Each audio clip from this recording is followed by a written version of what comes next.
Come in, close the door. It's good to see you. Welcome back to the page, guys. Make sure you sub. Make sure you hit the bell.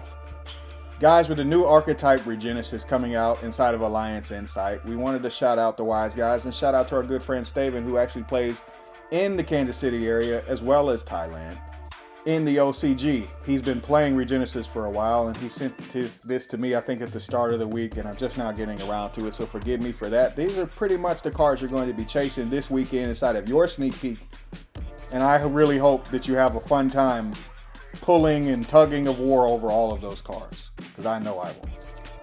With that being said, though, each and every one of these cards is very, very powerful, going to kind of revolutionize the game and going to help to pull some older archetypes as well as some semi-newer ones that just were good and kind of need a new push. Regenesis is going to be that. With that being said, let's get into it. You guys have kind of already seen some of the combo videos, but just in case you haven't, I'm going to kind of go over each and every one of the cards. Regenesis, the card itself, if you already have a Regenesis monster in rotation some kind of way, then this card is essentially a Rhoda as well as a Reborn as follow-up.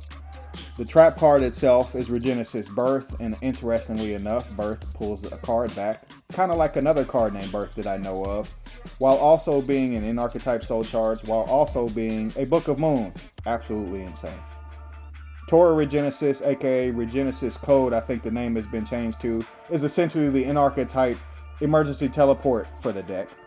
Deuteronomon, the card itself, I feel like is going to be the card that loses favor probably the quickest, and that is only because if you're not playing the control version of the deck, then people are going to kind of be mixing and matching with a whole lot of different decks, and it's just going to be a card that's not going to make the cut.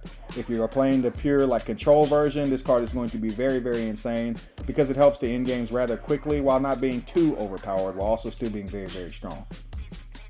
Archfiend is the essential wheels to everything, and it's going to allow you to add either the spell, the quick play spell, or the trap card to be able to kind of utility belt into whatever you need. So think Sky Striker kind of with that. And this is the new control deck of 2025 that's going to facilitate those plays for you, whatever deck that you're mixing this into. The Wind one, additionally, guys, is going to mix as well as be overlay, fodder, quote-unquote material, where this one is going to pop a spell or trap. The Water one, Shamot, is going to essentially handle anything your opponent tries to do with monster effects. And then obviously rounding out, you have Sheet, which bounces a monster back into the hand, which is going to be power creep in and of itself, because they're going to have monsters with 2500 attack that they've probably tried to spam inside of this deck, and it's going to bounce it or help you to handle it. Now, obviously, I could go on and on with cards like Fleur de Lis, cards like Iris Sword Soul, cards like Mech Knight Purple. I could go on and on forever. Diabell Star, Vanity's Ruler, of the amount of cards that have 2500 attack. Prophecy, Dante even, the Shining Shark stuff. It goes on and on. The point is, guys, that I would recommend you gonna go for a library or a database yourself where you can see all of these cards that have 2500 attack or defense, and go about it that way, because with the Primite stuff, with the new cards that are essentially going to be added on to the end of all this, as well as the additional amount of research you're going to have to do to be able to see cards like Mechaba, cards like the Dante that I mentioned, cards like DPE, and then the new cards coming around the horizon essentially after that with Duelist Advance.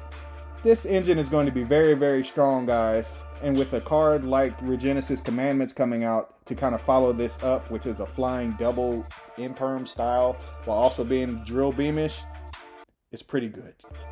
Guys, I appreciate you guys for tuning in. I'm out. Enjoy Sneak Weekend. Be innovative.